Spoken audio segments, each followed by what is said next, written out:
This is Sutek. So we're going to jump right into the middle of the action. As you can see, the enemy have the valley on this particular map, and originally I had set up in the K45 area to provide support, but my team just basically folded on the valley, which is usually critical to winning this match. However, once I realized my team was failing to hold the valley, I fell back into the J2 area, lined up my shots again, and attempted to hold the enemy off on the corner. As you can see, providing fire support to the few tanks we have there adds an additional bit of firepower that we really needed. Meanwhile, both of my teammates, the heavy and the light, plus Artie, are doling out the damage over here. Even though the enemy is really pushing this corner. That Fatherland was doing a great job, by the way, in capturing the valley. So, reloading and waiting for an ideal opportunity to hit, firing away, not necessarily doing the damage I wanted to do. Now, one of the things you may have noticed as we're pounding on the Fatherland, a red blip showed up in the middle of the map around the F5 area, and I knew that there were tanks coming right down the middle. So once that was done, I went to see if I could ID anyone. Whoop, there it is. Somebody coming down the middle had spotted me, so I immediately moved. And there he is. This is situational awareness, understanding exactly what's happening on the map as it's happening. I knew there was at least one, maybe two tanks in this area. What I didn't know was one of which happens to be a Tiger II. For my little derp gun that I have here, this is going to be a tough kill. You may have also noticed up in the right-hand corner, upper right-hand corner, a second tree was knocked over, indicating a second tank in the area. So again, I pulled back and tried to line up a shot on either the second tank or the Tiger II.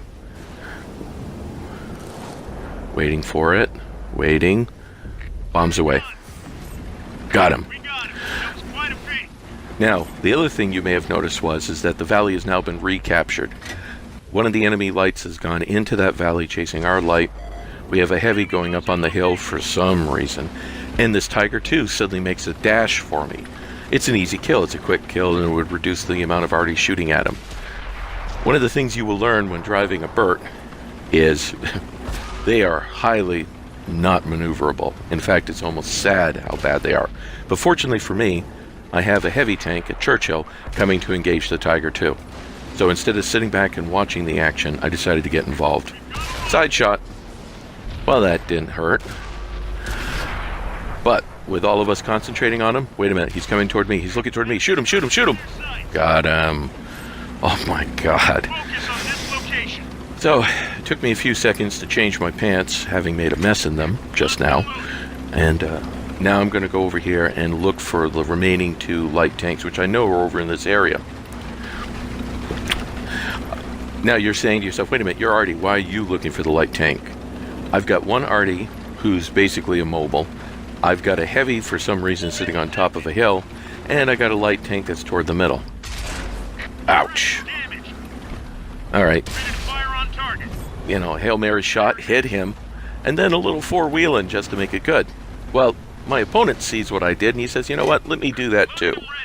So, off he goes, over the cliff, and kills himself. If he had survived that, he would have killed me. But it's okay. I'm more than willing to allow him to kill himself. So here we are with the battle board. A Stark's medal, yet again. I get a lot of these in Burts. Surprising how close I am to my enemy. 2200 damage, 1300 XP, 3 kills, 11 pens. It's not a bad little performance for that little tank, especially when I'm up in the tier 8 fight. As you can see, I'm also top of the board, scoring as much damage as our Type 59 Heavy tier 8, and outscoring the Jagdtiger 88, which is kind of surprising, but quite gratifying. 50% hit ratio with this tank. It's a wonderful tank. As you can see, here are my kills, and again, I wasn't necessarily digging the bottom of the barrel.